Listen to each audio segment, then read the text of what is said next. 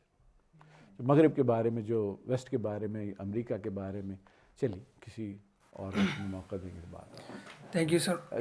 جی سر, جیسا ہم نے ویسٹ کے بارے میں بتایا تھا اس کے ماڈرنائزیشن اور انڈسٹریلائزیشن, تو سر ادھر ہم نے ریلیجن کو مائنس کر کے ان چیزوں کو پھر ڈسکس کیا تھا. اور چائنا کے کیس میں سر ہم نے ریلیجن کو ادھر نہیں لایا کہ ریلیجن کا کیا رول ہے. اور سر ہم جو کنفیوشس ایتھکس ہے اس کے جو ماڈرن چائنا ہے اس پہ کیا اثر ہے, یا نگیٹیو ہے یا پازیٹیو؟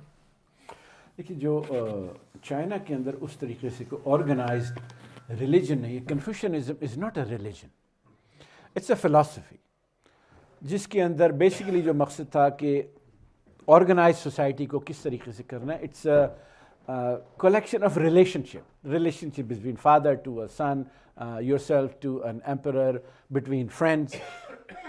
لیکن اس کے اندر کوئی گاڈ کا کانسیپٹ, کوئی اس کے اندر ہولی کتاب کا کوئی کانسیپٹ ہے, آخرت کا کانسیپٹ ہے, اس طریقے سے اس کی ڈیولپ نہیں ہے جس طریقے سے ابراہیمک ریلیجنس کے اندر ہے. اس کے باوجود بھی during the Cultural Revolution, this Confucianism was portrayed as the black hand of feudalism. اور اس کے خلاف بھی انہوں نے جو ہے نا جنائی. ایون اگر شہروں میں بھی کہیں کنفیوشس یا اپنے پرانے اسٹریٹ نیمز ہوتے, اس کو بھی انہوں نے کیڈر کو کہا ہوا تھا کہ اس کو بدل کے جو ہے نا کوئی جدید نام رکھتے ہیں.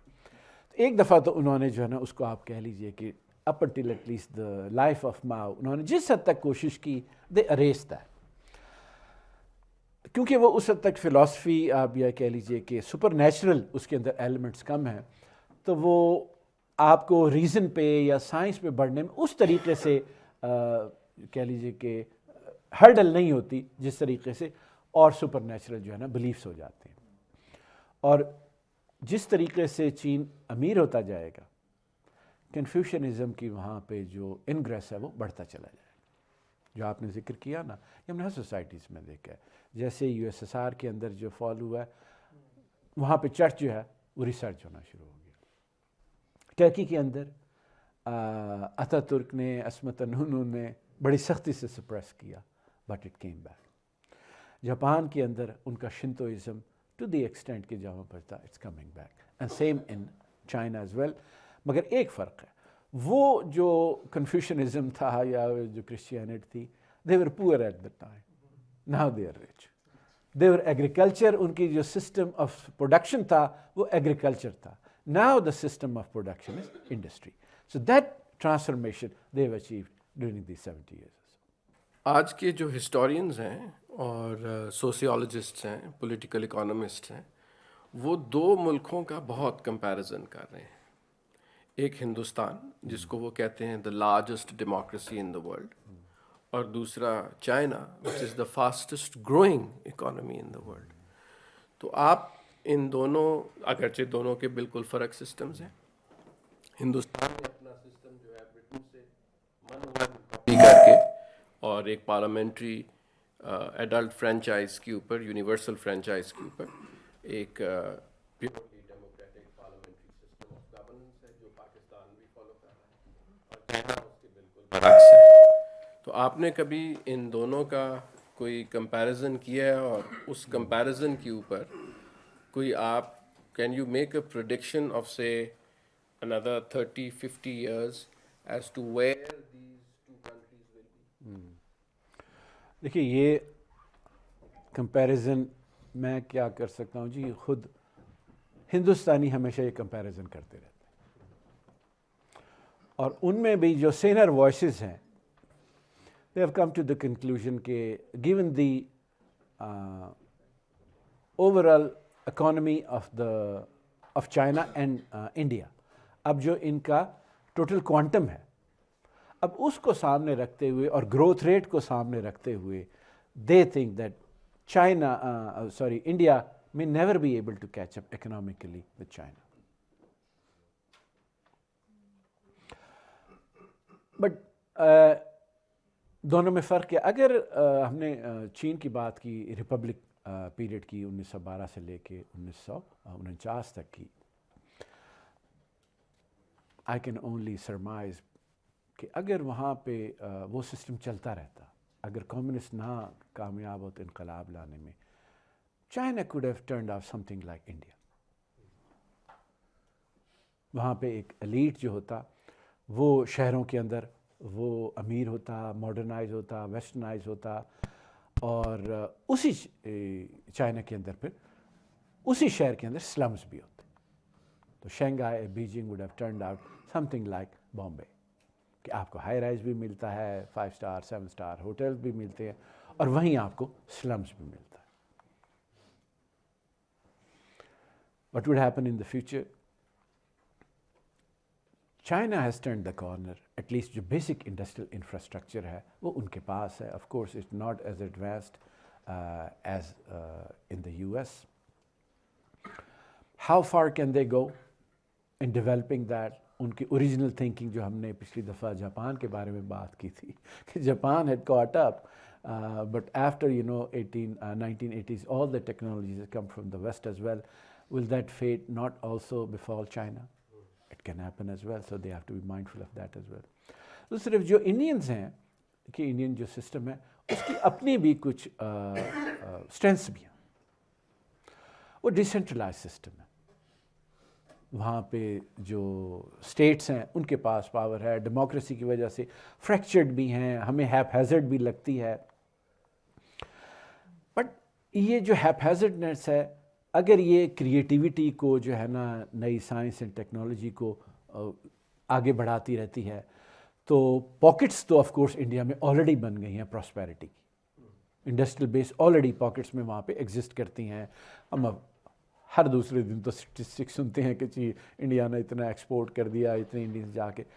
اگر وہ پاکٹس جو ہے نا, ہاؤ وڈ دوز پاکٹس دین انفلٹریٹ کے جو لیفٹ بیہائنڈ ہے انڈیا, جو کہ ابھی بھی سڑکوں پہ سو رہے ہیں, جن کے ساتھ ابھی بھی ظلم ہو رہا ہے, جن کو کہ ابھی بھی وہاں پہ دالت سمجھا جاتا ہے, نہ ہیلتھ فیسلٹی, نہ ایجوکیشن کی فیسلٹی ہے, نہ پولیٹیکل رائٹس ہیں, ان تک یہ جو بینیفٹس ہیں جو کہ انڈیا میں وہاں کے ایلیٹس انجوائے کر رہے ہیں وہ پہنچ پائیں گے کہ نہیں؟ اگر یہ وہاں پہ پہنچ پائیں گے then India might catch up someday, but that's a very tough question. اس کے لیے جو وہاں پہ I don't know کوئی ایک ریولوشن, پولیٹیکل ریولوشن آئے, یا وہاں پہ ایک نیا مذہبی انقلاب ہے, anything sort of that, India is in جو ان کا سوشل اسٹرکچر ہے, it hampers long term growth of the society at large. آپ نے کاز اینڈ ایفیکٹ کا طرف ہمیں اس طرف توجہ دلائی تھی کہ democracy is the fruit not the seed. تو آپ سمجھتے ہیں کہ انڈیا میں پروو دیٹ رانگ؟ کیونکہ وہاں پر جس طرح اعزاز نے کہا ٹوٹا پھوٹا, جس طرح آپ نے کہا فریکچرڈ سوشل اسٹرکچر اور سوشل فیبرک بھی ان کا مختلف طبقوں میں اور مختلف فالٹ لائنز کے اندر ہے, اور اڈلٹ فرینچائز بھی ہے, اور اسٹیٹ گورنمنٹس کے پاس طاقت بھی ہے, سینٹر کی انٹرفیرنس بھی ہے, سب کچھ ہوتے ہوئے بلیک شیپ بھی ہیں پارلیمنٹ میں, جس طرح ہم لوگ یہاں کہتے ہیں, وہاں بھی ایک سے ایک بیٹھا ہوا ہے. With all those things it still progressing. تو کیا وہ آپ کا جو تھیسس ہے کہ جناب فروٹ اور سیڈ والا, تو do you think that India میں پروو دیٹ؟ دیکھیے جمہوریت جو ہے یہ انڈیا کی مجبوری بھی ہے. After 1947, place yourself in the shoes of Pandit Jawaharlal Nehru. India has all the fault lines. مذہبی بھی ہے, ریجنل بھی ہے, ایتھنک بھی ہے, کاسٹ سسٹم ہے, لینگویجز ہیں. How can you keep India together?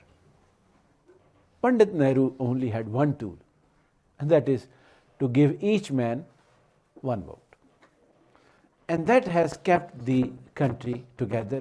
یہ ایک ان کی آپ کہہ لیجئے کہ ہسٹوریکل ایک بیک گراؤنڈ ہے.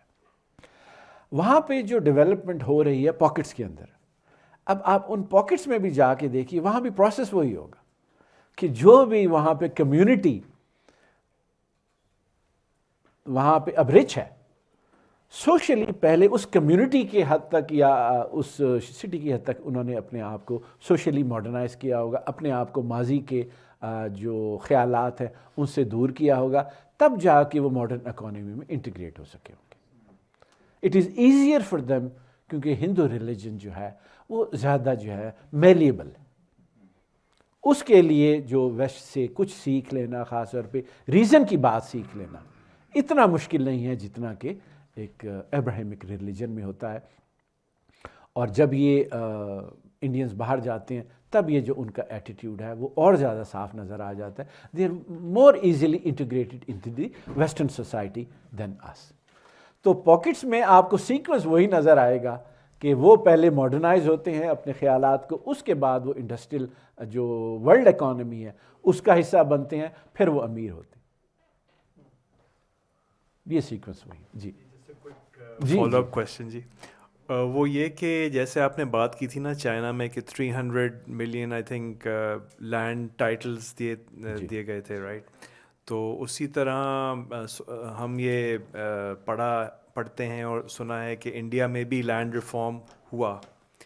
سو ایسا لگتا ہے کہ اسپرٹس میں چیزیں ہوتی ہیں, اور مطلب اور اب اگر پریزنٹ چائنا کو دیکھ لیں تو ایک تو پروگریس ہے اور دوسرا ایک پاور اسٹرگل بھی ہے. تو یہ دونوں چیزیں انٹرپلے کر رہی ہوتی ہیں. اب اگر جیسے ٹوڈے جو پریزیڈنٹ ہیں, پریزیڈنٹ شی جن پنگ, وہ اپنا پاور کنسولیڈیٹ کر رہے ہیں, اور وہ اب کیا وہ کنسولیڈیشن سے کہیں اوور پلے تو نہیں ہو جائے گی کنسولیڈیشن, کیونکہ وہ ایک spirit of private property, private sort of businesses, وہ چیز آئی, اس سے تھوڑی اوپننیس ہوئی, تو پھر اب یہ کنسرن کہ جی کچھ زیادہ ہی نہ کھل جائے, کچھ زیادہ ہی لوگوں کی ڈیمانڈ نہ ہو جائے, تو کنسولیڈیٹ. اینڈ تو اس کو کس طرح سے دیکھیں؟ میں ارشد صاحب, آپ چین ہو کے ہیں, میں تو چین نہیں ہو گیا, آپ پارٹی سے ملتے تھے, آپ جواب دیجیے اس کا. دیکھیں یہ جواب تو میرا اتنی ڈیپ اسٹڈی نہیں ہے, لیکن میں سمجھتا ہوں کہ یہ جو انٹریکشن آف فورسز ہیں and this tendency of a human being, یہ ویکنیسز ہوتی ہیں کہ power corrupts and absolute power corrupts more, اور یہ ٹو کنٹرول کا جو ہونا ہے. اب یہ اگر پریزنٹ چائنیز لیڈرشپ یہ کرے گی تو دیر از اے چانس اٹ میں گو آف ٹریک. بٹ ان کی ریزیلینس اتنی ہے کمیونسٹ پارٹی آف چائنا کی، because that party is much bigger than any individual. So that I think اگر یہ ہوتا ہوا بھی ہوا تو اس کو سائڈ لائن ہو جائے گا وہ، اور communist party of China will never allow a person to destabilize the structure. Thank you there sir, thank you sir. جی جی So I just wanted to جی second Arshad Saab fully. I mean, without even an iota of doubt, because you have to go and see and meet with the cadre of the Chinese Communist Party to understand. اس کے باوجود بھی آپ سی سی پی کو فیتھم human mind نہیں کر سکتا کہ وہ کس طرح سے وہ اتنی بڑی جماعت آرگنائز ہوئی ہے. اور دوسری چیز جو ہے وہاں ایک there is a unity in their entire current Chinese People's Republic. And the unity is the Chinese Communist Party. Bureaucracy is the Chinese Communist Party. The military is the Chinese Communist Party. And the Chinese Communist Party, of course, is the Chinese Communist Party. So, although we do see this criticism that Xi Jinping has changed the constitution and has taken a third term, but people do not understand the reason why he has had to do that. There is a deep lying, reason which is there. And I totally agree with what Arshad Saab is saying, that the Chinese Communist Party will never let an individual become more powerful than the institution itself. That's not going to happen. I don't see that happening. Good. Thank you. Thank you for enlightening us with your valuable thoughts. Sir, Western recent جو hegemony ہے اس کے پیچھے ایک export of culture and their norms and values کا ایک بہت بڑا کردار دکھتا ہے، اکانومی اور باقی چیزوں کے ایک ٹیکنالوجی کے علاوہ. جب ہم چائنا کو دیکھتے ہیں تو چائنا اکنامیکلی رائز ہو رہا ہے اور بھی باقی انفراسٹرکچر پوری دنیا میں جو ہے ان کا ایک سافٹ پاور ہے. لیکن کیا ریزن ہے کہ وہ اپنے کلچرل ایکسپورٹ کے یا کلچر جو امپیریلزم ہوتا ہے کہہ لیں اس میں وہ لیک کرتے ہیں، اتنے ایزیلی لوگ ان کے ساتھ انٹیگریٹ نہیں ہو رہے. تو اس کے کیا ریزنز ہیں؟ جی جی جی بالکل ٹھیک کہہ رہے ہیں. دیکھیے جو ایک پروسیس ہے ماڈرنائزیشن، ایک ہے ویسٹرنائزیشن. ماڈرنائزیشن ہے جب آپ ریزن کی بیس پہ اپنی سوشل ٹرانسفارمیشن کرتے ہیں، اپنی پروڈکٹیو فورسز کو ٹرانسفارم کرتے ہیں. اور ویسٹرنائزیشن یہ ہے کہ آپ یہ کوئی کام کیے بغیر اس کے کلچر کو آپ کاپی کرنا شروع کر دیں. جینس پہن لی آپ نے، پیپسی کولا پی لی، جا کے برگر کھا لیا، اس سے آپ کی نہ سماج بدلتا ہے نہ ہی آپ کی پروڈکٹیو فورسز جو ہے نا وہ ایوالو ہوتی ہیں. یہ ویسٹرنائزیشن کے عمل سے بہت ملک گزر رہے ہیں. چین نے ویسٹرنائز نہیں کیا اپنے آپ کو، چین نے ماڈرنائز کیا ہے، چین نے انڈسٹریلائز کیا ہے. دوسرا یہ آپ کا سوال یہ بھی بالکل صحیح آپ کی آبزرویشن ہے کہ ان کا کلچر اس طریقے سے دنیا کے اندر پینیٹریٹ جو ہے نا وہ نہیں کر رہا جس طریقے سے ویسٹ کا ہے. جو ویسٹ کی فلاسفی ہے، جو ان کا ریلیجن کبھی پریڈومیننٹ رہا، it has a universal appeal. They talk to all human beings. All human beings have soul. So even when they colonized Africa, even when they colonized Latin America, there were some voices within the West جو کہتے تھے کہ نہیں آپ ان لوگوں کو اس طریقے سے نہیں ٹریٹ کر سکتے. They have a soul as well. Maybe they are black, maybe they are Native Americans, but they should be treated with dignity because they have a soul and we must save their soul. تو یہ جو ایک human یونیورسیلٹی کا ان کے اندر basis ہے ان کی civilisation میں، وہ چائنیز میں نہیں. Their culture is centered with the Chinese people themselves. ان کے جو کنفیوشس ایتھکس ہیں, ان کی جو ٹاؤس ریلیجیس ٹریڈیشنز ہیں, کچھ اس کے اندر آپ کو ٹھیک ہے یونیورسل ایلیمنٹ مل جائے گا. ٹاؤزم میں مثلا ین اینڈ یانگ کا کانسیپٹ ہے, فیمنن اینڈ میسکولن کا کانسیپٹ ہے, بٹ ادروائز کو ان کا جو فلاسفی ہے, ان کی جو انٹلیکچوئل ٹریڈیشنز ہیں, ان کا جو ریلیجن ہے, اس میں وہ یونیورسل ایلیمنٹ نہیں ہے جو کہ آپ کو کرسچینٹی میں ملے گا اور جو آپ کو اسلام میں بھی ملے گا. جی اچھا میرا سوال بھی بھائی کے سوال سے ہی تھوڑا سا آگے لنک کرتا ہے. اگر ہم دیکھیں تو چائنیز گورنمنٹ نے جو ہے وہ اپنے عوام پہ تھوڑا سا سوشل میڈیا کا بین لگایا ہوا ہے, اور عام جو لوگ ہیں ان کا انٹریکشن باقی دنیا کے ساتھ اس طرح نہیں ہے جس طرح سے ہمارا انٹریکشن ہے. تو کیا یہ اسی وجہ سے ان کی یونٹی قائم ہے کہ انہوں نے جو اپنا آئیڈیالوجی ہے یا گورنمنٹ کی جو پالیسیز ہیں صرف اسی پہ عمل درآمد کرنا ہے, وہی چینل دیکھنا ہے جو گورنمنٹ دکھانا چاہ رہی ہے, وہی سوشل میڈیا استعمال کرنا ہے جو چائنیز زبان میں آپس میں انٹریکشن رکھ سکتے ہیں, باہر کی دنیا سے آپ انٹریکشن نہیں رکھ سکتے. کیا یہ وجہ بھی ان کی یونٹی کی ہے؟ نہیں جی یہ نہیں ہے. ایک چھوٹی وجہ. جی جی ٹھیک ہے. دیکھیے ان کی جو یونٹی ہے ڈیورنگ دا سیکنڈ ڈائنسٹی, ہم نے بات کی قین شی ہوانگ کی جو ان کا فرسٹ ایمپرر تھا. His Dynasty was only short lived, last only 15 years. لیکن اس نے جو امپیریل اسٹرکچر ان پلیس کیے, پھر اس کی بنیاد پہ آ کے آنے والی ڈائنسٹی نے they brought in centuries of peace and prosperity. اور جو اس کے بعد ڈائنسٹی آئی واز اے ہان ڈائنسٹی. اور آج مور دین 90%, about 92% of all the Chinese, they consider themselves as Han ethnic Chinese. This is basis of unity. They have the same culture, they have the same writing system. پھر جو bureaucratic ان کی tradition ہے that goes back centuries. اس دوران جو ایک bureaucrats نے, emperor 6 سال کا ہو, ایمپرر 2 سال کا ہو, the affairs were run by the mandarins. That brought in the unity. پھر آف کورس جو 49 کے بعد سے کمیونسٹ پارٹی نے جو فارن تھاٹس تھیں, آئیڈیاز تھے کیپٹل سے, ان کو ایلیمنیٹ کیا اور اس کی جگہ ایک کلچرل یونٹی لے کے آئے, ہیجمنی آپ کہہ لیجیے لے کے آئے. اس کی وجہ سے وہاں یونٹی ہے. More than 100 million Chinese travel each year to outside destinations, and every single one of them comes back to China. اگر اتنا ہی وہاں ڈسینٹ ہوتی, why would they go 100 million and then they come? یہ جو tool ہے کہ internet کی وجہ سے ان میں یونٹی ہے, yes probably plays a part, but that's not the basis of it. ہم being a Pakistani sir, China ہمارا ریجنل پارٹنر بھی ہے, جیو پولیٹیکل ریلیشن بھی ان کے ساتھ ہے, اور اس سب سے بڑھ کر ہمارا جو اکنامک سی پیک کا بھی ایک رشتہ ہے ان کے ساتھ. تو ان کے جو سویلائزیشن اور اکنامی کی جو ہم نے بوم اور بست دیکھ لی, تو ہمیں ایز اے پاکستانی ان سے کون سا ایک فیکٹر ہے جو لینا چاہیے کہ یہ پاکستانی کو چاہیے کہ اور کون سا نہیں لینا چاہیے؟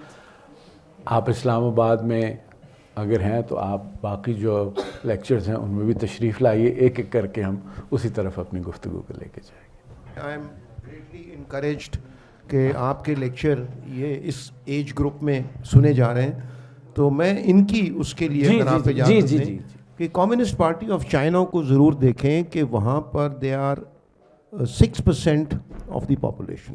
ٹوٹل کمیونسٹ پارٹی کی ممبرشپ 6% آف دی پاپولیشن, اور کمیونسٹ پارٹی آف چائنا کی ممبرشپ ہر آدمی نہیں لے سکتا. They go to the brightest in the university and try to get them, اور کمپلسری نہیں ہے. اور ٹیکنیکلی چائنا میں 12 یا 11 پولیٹیکل پارٹیز ہیں, لیکن یہ پارٹی اتنی زیادہ ہے اور اس قدر اس کی افیکٹونیس ہے کہ actually it's coming to a single party system.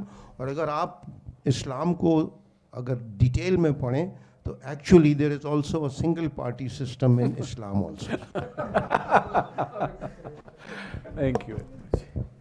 اچھا میں ایک تو یہ کہ جو ریلیجن کے حوالے سے بات کی, وہ چائنیز سوسائٹی ایک اچھی آبزرویشن میں اس کے بچوں نے دیکھا, تو میں پوچھ کہ وہاں وہ religious they don't believe in God in general, لیکن ان کی سپرسٹیشس بہت ہیں. جی مثال کے طور پہ 4 کا فگر دے ہیٹ، مطلب وہ 4 س کا مطلب موت کے قریب ہوتا ہے. تو وہ کہتا ہے کہ وہ 4th فلور نہیں کرتے. جی ہوٹل میں جائیں تو 4th کا جو فگر ہوتا ہے وہ روم نہیں ملتا. اچھا اولمپک 8 کے فگر یہ بہت زیادہ وہ کہہ لیں کہ بہت ہی وہ کہہ لیں خوشبختی کی بیڈ اومن. جس طرح 2008 کا جو ان کی اوپننگ سیشن تھا سر، 2008 اور 8:08 پہ شروع ہوا تھا. You should observe that. اور میں موٹر وے پہ جاتا رہا ہوں، ان میں شاید ڈیسیمل میں PPM میں مجھے گاڑی پہ 4th کا فگر نظر آتا تھا، نہیں آتا تھا. وہ گاڑیاں بھی نہیں لیتے. اچھا ایک تو یہ تو ایسے لائٹ کے حوالے سے کہ they are very superstitious still. میں مطلب کوئی 5-6 سال پہلے کی بات کر رہا ہوں. اچھا یہ جو ٹائمنگ ہے 2009 میں ڈنگ کی جو ماڈرن تھاٹس، اس میں جو رشیا کا کولیپس ہے اس نے کتنا فیکٹر کنٹریبیوٹ کیا ہے؟ یہ بھی ایک یعنی فنومینا تو پیرل میں ہو رہا ہے نا. تو it was a pushing something or it was forcing that Deng to think in that way. دیکھیے جو آپ نے سپرسٹیشن کی بات کی، وہ 4 کی فگری جاپان میں بھی ایسا ہے، اس کو شی اسے موت کا. آپ بہت سے ویسٹرن ہوٹل میں چلے جائیں، وہاں آپ کو 13th فلور نہیں ملے گا. تو وہ بھی سپرسٹیشس ہیں. Some are more some are less. Western are but I do agree Western are less superstitious than the Chinese. جو 89 میں why Deng insisted not opening up China then. دیکھیے 89 ہی کے اندر جو پولینڈ میں جو solidarity تھی that was gaining power and all the seat in the senates were won by solidarity except one. دوسری جو ملک کی طرف دیکھ رہا تھا ڈینگ زیاؤپنگ that was Taiwan. تائیوان جو ہے وہ اکنامکلی بھی اوپر آ گیا تھا، اور چانگ کا شک کا بیٹا he was opening Taiwan up democratically as well. تو اب ڈینگ ہیڈ ٹو ڈیسائڈ کہ اگر وہ اوپن اپ کر لیتا ہے he had to go to the way of USSR which eventually did collapse in 1991. اور اس کولیپس کے بعد پھر ڈینگ زیاؤپنگ went on his southern tour. اور اگر اوپن اپ نہیں کرتا، اکنامکلی نہیں کرتا تو کولیپس ہو جاتا ہے. اور اگر بالکل ڈیموکریسی کے خلاف جاتا ہے تو پھر تائیوان کی جو مثال ہے، جو نیشنلسٹ پارٹی ہے، وہ لوگوں کے سامنے مثال بن جاتی ہے. تو he said I have to bring prosperity to the people. That is the primary concern. تو اس نے 89 کے بعد بھی دیکھیے بیٹھ بھی سکتا تھا نا. جو ہارڈ لائنر سے ان کے اگینسٹ ڈیفیٹ بھی تو ایکسیپٹ تھا کہ ٹھیک ہے یہ نا I try to reform and opening 78 سے لے کے 89 تک 11 سال میں دیکھیے اس کا کیا نتیجہ نکلا. لوگ اس کو پارٹی کے اندر یقیناً اس کو تانے دیتے ہوں گے. 4 سال اس نے برداشت کیا، 3 سال برداشت کیا، بٹ ہی نیو کہ I have to bring prosperity to the people otherwise we will not survive. جس طرح USSR کولیپس ہوا، یا ہمیں تائیوان کی مثال دے دے کہ جو کمیونسٹ ہیں they will be kicked out of power. But he knew کہ جو سیکوینس ہے that can not be broken. تو دونوں جگہ بالکل آپ صحیح کہہ رہے ہیں کہ وہ USSR کو بھی دیکھ رہا تھا اور باقی دنیا کو بھی دیکھ رہا تھا. سردار صاحب سپرسٹیشن کے حوالے سے جی جی جی 13 کے لیے سب سے Friday the 13th is the most inauspicious day, سب سے خطرناک دن فرائیڈے دا 13th ہے. ٹھیک ہے، انہوں نے انگلینڈ نے اس کو ختم کرنے کے لیے ایک شپ لانچ کیا جس کی بنیاد یا جس کا کیل جس کو شروع کیا وہ فرائیڈے دا 13th تھا. پھر اس کو مکمل کیا تو فرائیڈے دا 13th تھا. پھر جس دن اس کو لانچ کیا اور رائل فیملی نے وہ جو شراب کی بوتل شیمپین کے ساتھ مارتے ہیں وہ میڈین وائج پہ فرائیڈے دا 13th کو گیا اور آج تک نہیں پتہ لگا کتنے گیا.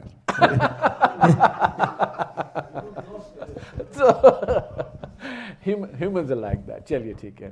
Okay thank you. اوکے.